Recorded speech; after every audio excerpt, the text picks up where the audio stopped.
have to decide what kind of man you want to grow up to be, Clark. Whoever that man is, he's going to change the world.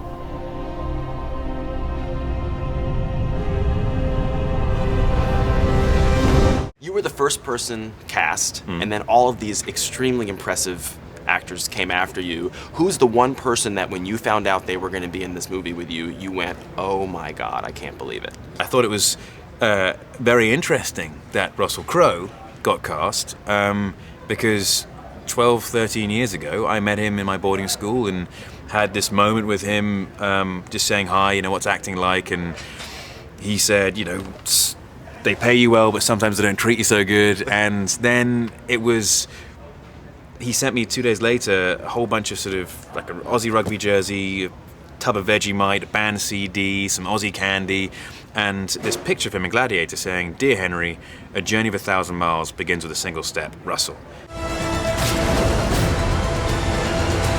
My son is twice the man you are. Cut to 1,000 miles later, and Russell's playing my dad to start the next 1,000-mile journey. One thing that you find out pretty quickly in this movie that's different from previous Superman films is that Lois Lane knows that Clark Kent and Superman are the same person in this version. Exactly. What do you think that adds to it?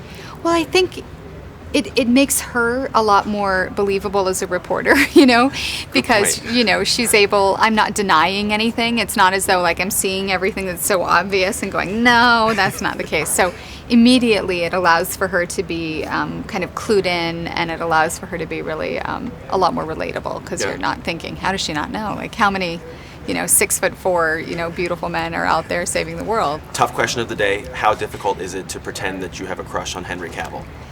It's difficult to pretend I don't have a crush on him. Henry, the great thing about Henry is that for all of his beauty on the outside, he's actually a really great guy too. So that makes it nice. What's the S stand for?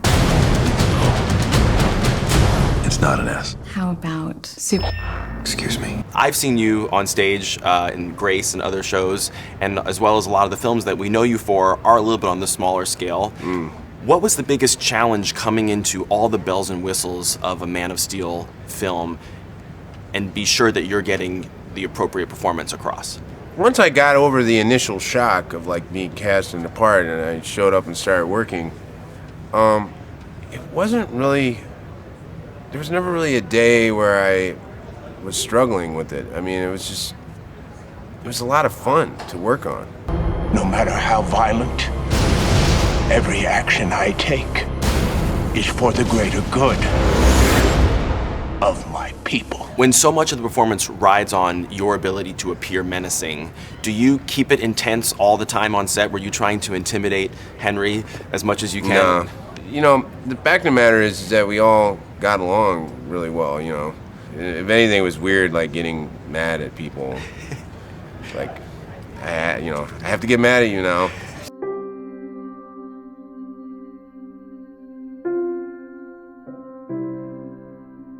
Goodbye, my son. Our hopes and dreams travel with you. Well, as people who know this story know, your character does give up his son for the greater good, for the good of his people.